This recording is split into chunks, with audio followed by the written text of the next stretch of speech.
Welcome to this episode of Monopoly in Real Life. Hey, on the previous one, you guys got to meet Joe, and we were talking to the seller's perspective of home inspection.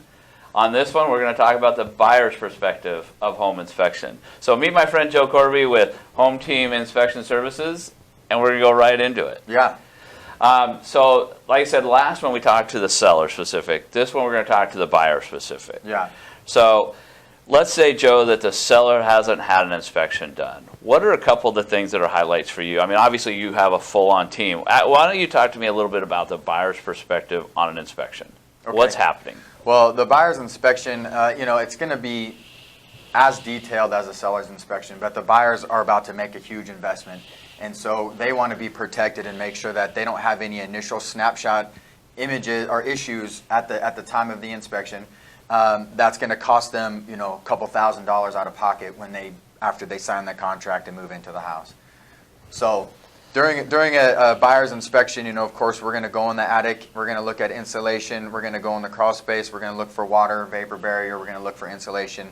Check all the receptacles, all the electrical panel. Really do a very thorough look so that if there is issues, that you can have them addressed up front before you actually sign that contract and move into the house. So you just finished the inspection. How long is it typically before a buyer gets to see the inspection report? A buyer's going to see the inspection report with us by the end of the day. That's something that is kind of unique in the industry because we do bring a team of inspectors to each inspection. With our software, we can finish the report typically on site. We go back through it, add a little bit more detail to it, make sure that everything looks really good and is thorough, and then we send it off to you by the end of the day. That's pretty cool. That way you already know what you're addressing. So the buyer side is really crucial because between Joe and his inspection and your realtor, they're going to boil down some highlights for you to focus on because some of these things may be addressable in the future. Some of them are things that you're going to want to address immediately, and that's where your realtor comes in to help you negotiate those things with the seller. Yeah, absolutely. I mean, we don't just look at the things that are going to cost you money out of pocket before you move in. We're looking at maintenance issues, things that you can take care of within the next 5 years of living in your house.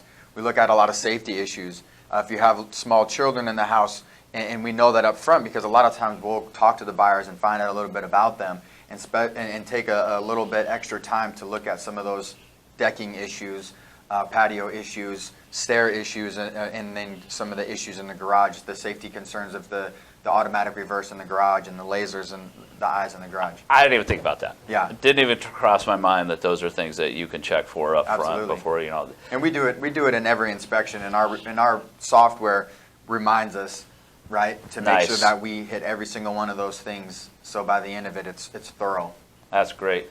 So, as a buyer, I always think of different things, that come to mind. Like, how do you know that, the insulation's right, or the visqueen's right? Because some people can go in, like appraisers do certain kinds of inspection. They're not the detailed inspection Joe's team's going to do.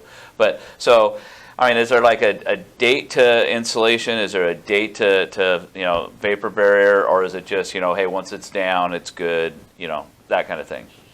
There's in the attic, there's not really a date. We can see it pretty old. It's always good to check it and do an upgrade. And then, of course, we want to look for things like asbestos or something that might be in the insulation if it's an early, 70s house. Gotcha. But in most cases, we're looking to make sure that it's fully covering the attic and then make sure how deep it is. If it's 8 to 12 inches deep, then you're going to have really comfortable living space inside. And then in the crawl space, we're making sure that the floor underneath the crawl space is also insulated and none of it's falling down. Sometimes falling down can mean that there's been pest intrusion or there's been water damage, pipes leaking, and it'll pull it from the floor. So off track here a little bit, but what's the worst pest part of an inspection you've ever had? Well, it depends because some guys don't mind rats as much as they don't like spiders. I'm kind of an anti-spider guy. Maybe that's kind of the most common thing, but if I see some pretty gruesome spiders right at the entryway, it takes me an extra couple of minutes to climb in there. But typically, we you know, it's not uncommon in Washington to see rat droppings. Right. And see some traps in the crawl space. I mean, really, if you block up the crawl space, any of the access points in the crawl space, you're going to be fine. A lot of times, if you remediate that situation and then block any of the venting that for the crawl space access, you're probably going to protect yourself against any pest intrusions. Well, and a lot of people don't realize if you're up against a native green belt, or you're up against a dog park, or you're up against these areas where there's a lot of water, a lot of trees, it's just it's a great playground for pests. Yeah. Right. So. And I mean, we're lucky to not have some of the termite infestations and stuff that they have on the east coast and the south, because I know a lot of my colleagues that work over there, they're doing pest inspections daily, and they're always finding termite and infestation. We have, of course, the black ants, the carpenter ants. It's still not very common to see that problem, but that would be one of the things that you would want to keep an eye on and spray for if you have the opportunity to do so. So another side note, I have a friend of mine who works the water department over in Eastern Washington. Mm-hmm. Did you know how you tell a black widow spider web? I don't. So he goes into your water meters, he's over there testing water meters and stuff like that. He said if the spider web sounds like static cling, there's a black widow present. So little heads up for you. Yeah. Okay, so back on track. So you're a buyer, you've entered into a contract, your realtor's negotiated a great deal, you've called Joe and his team, and they're out there doing the inspection. Joe's going to highlight pluses and minuses on the house. He's going to come up with a really detailed list of things for you to look at. One of the things that gets missed, we talked about this in the seller side, but making sure that the hot water tank strap, the CO2s, those are crucial for your appraisal. Yeah. One of the questions I always get is, how do we know the roof's got more life left to it? Any idea on, how can you address that one? A lot of times when we do roof inspections, we're going to look at the roof granules on the shingles themselves. If it's an asphalt shingle roof, then you're looking at a 20 to 25 year roof. So two things that we do. We prepare before we go to an inspection. We find out how old the house is, of course, and if there's the last time that a re-roof's been done, a lot of times they'll put that in there.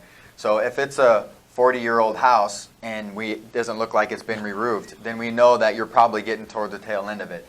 So when we go up there, we're going to take an extra look at it and see how worn off those asphalt granules are on there. Make sure that there's none of the felt showing through the bottom. And then, of course, we're going to look for any missing shingles, any damaged shingles, and then any exposed nail heads that will rust and eventually either break or they'll back their way out and become a pop nail, and then you get little water leaks through those. And then it causes mold buildup and damage to the inside of the attic. So yeah, and then you got water leaking in on your insulation. You got all the other issues that go along with it. Yeah, of course there's metal roofs, and then there's the cedar shake roofs that last a long time. Sometimes the cedar roofs look really bad, but they still have a lot of life left to them. We don't go up on top of those roofs. You can't walk on those roofs, but we can get a really good idea of the shape that they're in and the life expectancy by just looking at them from the eaves. Gotcha. So a couple things as we were just talking came to mind. So you go into certain situations. I'm sure at this point you've developed relationships with other contractors when things come up. So if Absolutely.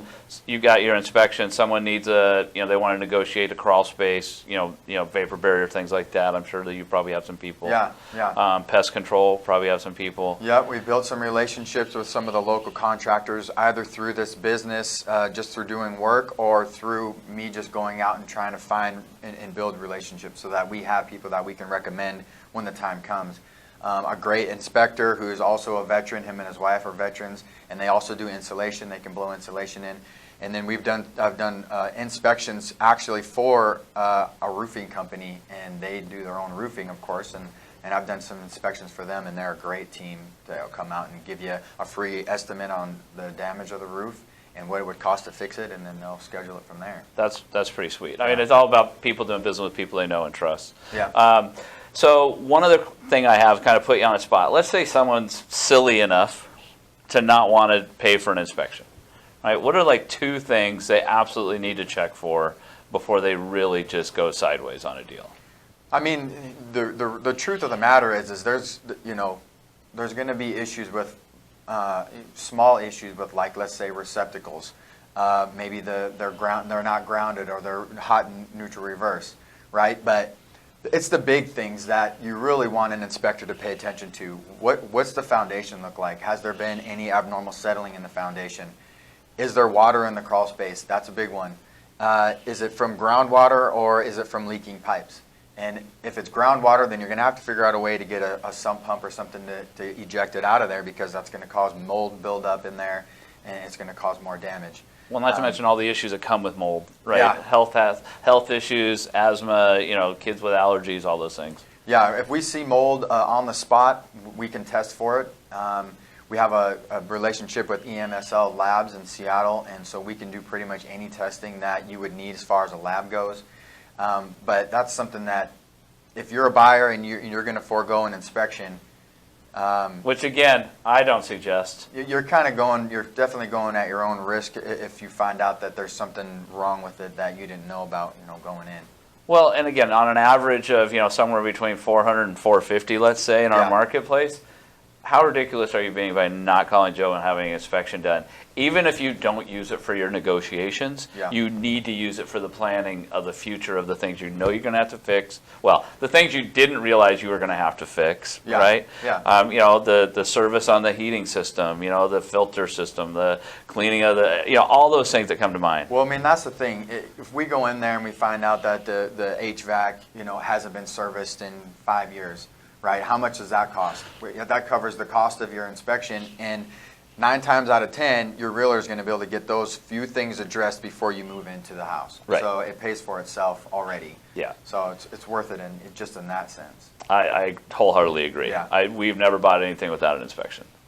Yeah. So I think it's amazing. We inspect new houses, and we find issues. These days, they're throwing houses up like crazy, and it only takes a few months, and the whole block is filled with houses, and it's like the craftsmanship, can get a little questionable.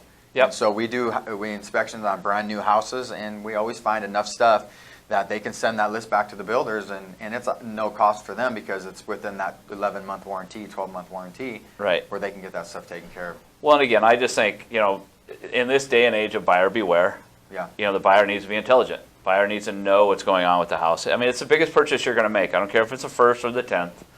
Be aware of what's going on in that house. We had one deal, client bought the house. They said, no, it's got a brand new electrical system. Everything's great. They got into the house, started doing some work up in the attic space, pulled back some of the decking that was on the trusses, and they found 11 junction boxes where they had ran new Romex up to the junction boxes, and then just tied in just garbage wire everywhere, old knob and tube, whatever. That's extremely common with knob and tube. They'll go and they'll say it's all rewired, it's all done, and then you go and look at this brand new beautiful electrical panel, and then they run Romex up to the knob and tube, and they put those junction boxes in there, and knob and tube goes everywhere else.